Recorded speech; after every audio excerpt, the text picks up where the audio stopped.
अनु ma'am, हाँ जी। अगर कोई बिगनर है और वो इंटरव्यू के लिए जा रहा है तो उससे कौन सा फॉर्मूला पूछा जा सकता है? इफ पूछा जा सकता है। तो मैम सिखा दीजिए। आ जाइए। जब भी कोई इफ का फॉर्मूला लगाते हैं वो वहां लगाते हैं जहां कोई सिचुएशन हो। जैसे यहाँ परसेंटेज है और मुझे चाहिए 33 से अबव जिसका परसेंटेज आए वो पास हो जाए। तो देखो इफ फॉर्मूला जब आप लगाओगे, एक आता है लॉजिकल टेस्ट, फिर आता है वैल्यू ऑफ ट्रू, फिर आता है value of false. Logical test वो होता है जिसको चेक करना है। अब आपको इस डेटा के अंदर आपके परसेंटेज चेक करना है, तो आपके परसेंटेज आपका लॉजिकल टेस्ट है। फिर आता है वैल्यू ऑफ ट्रू। अगर ये बात सच है तो अगर किसी का मार्क्स 33 से ज्यादा है तो हम क्या कहेंगे कि वो पास है। और वैल्यू ऑफ फॉल्स, तो अगर वो बात गलत है तो हम फॉल्स लिखेंगे, मतलब हम फेल लिखेंगे। तो चलें अब हम फॉर्मूला लगाएंगे।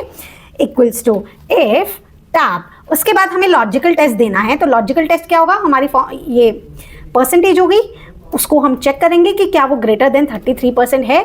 अगर ऐसा है तो आपको 3 तरीके बताती हूँ चीज़ें लिखने के फॉर्मूलाज में।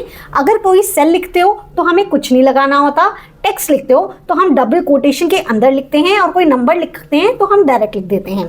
तो ठीक वैसे ही मैंने यहाँ नंबर लिखा तो मैंने डायरेक्ट लिख दिया। अब वैल्यू ऑफ ट्रू में मैं पास चाहती हूँ तो मैं कोटेशन के अंदर पास लिखूंगी, और फॉल्स में मैं फेल चाहती हूँ तो मैं कोटेशन के अंदर फेल लिखकर पैरेंथेसिस ऑफ करके एंटर कर दूंगी। तो इसने मुझे आंसर दे दिया है और डबल टैप करने पर ये सारे आंसर्स आ गए हैं।